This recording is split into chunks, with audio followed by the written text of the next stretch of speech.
ixtiraafkayga iyo goon isku taagayga oo lugtii haysata laba qof oo kasta oo walaal ah oo hal naas wada shaqay si walba isku dagaalaan si walba isu magaan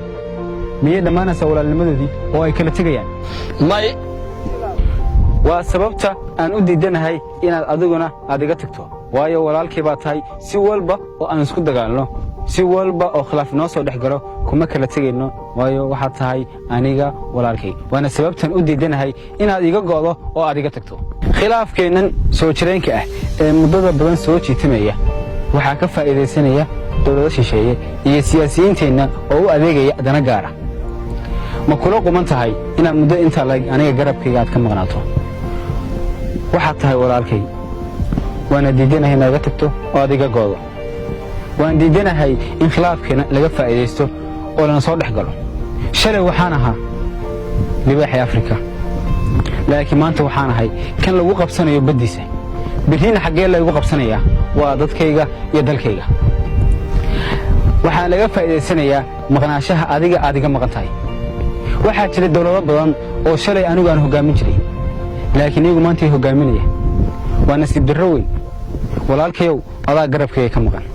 waxaan rajaynayaa inaad maalin uun garabkayga soo istaagto khilaafkiina wuu qoto dheeraaday laakiin waxaa dani ugu jirtaa dawlado shisheeye oo ka faa'iideysanaya khilaafkeena dalkeena dadkeena iyo dalkeennaba iyo diinteennaba in dan uma aha khilaafkeena waxaan rajaynayaa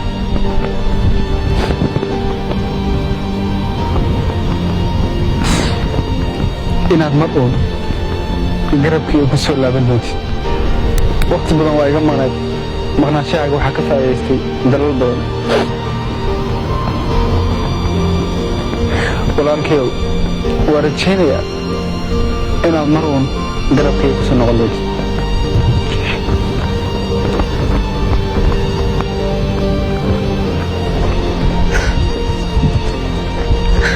walaal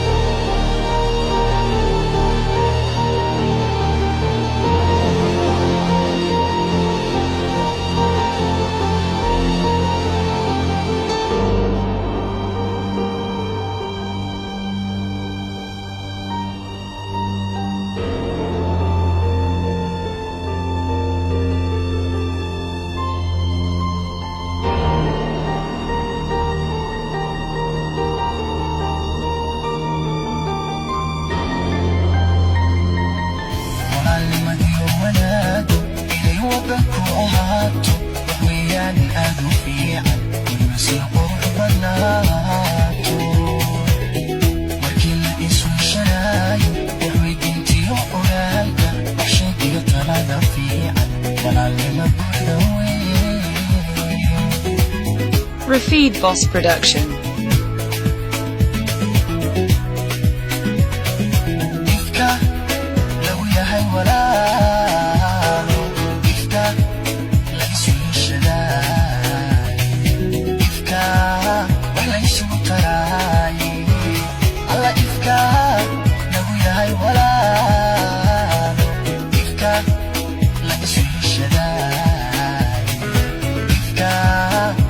Sugar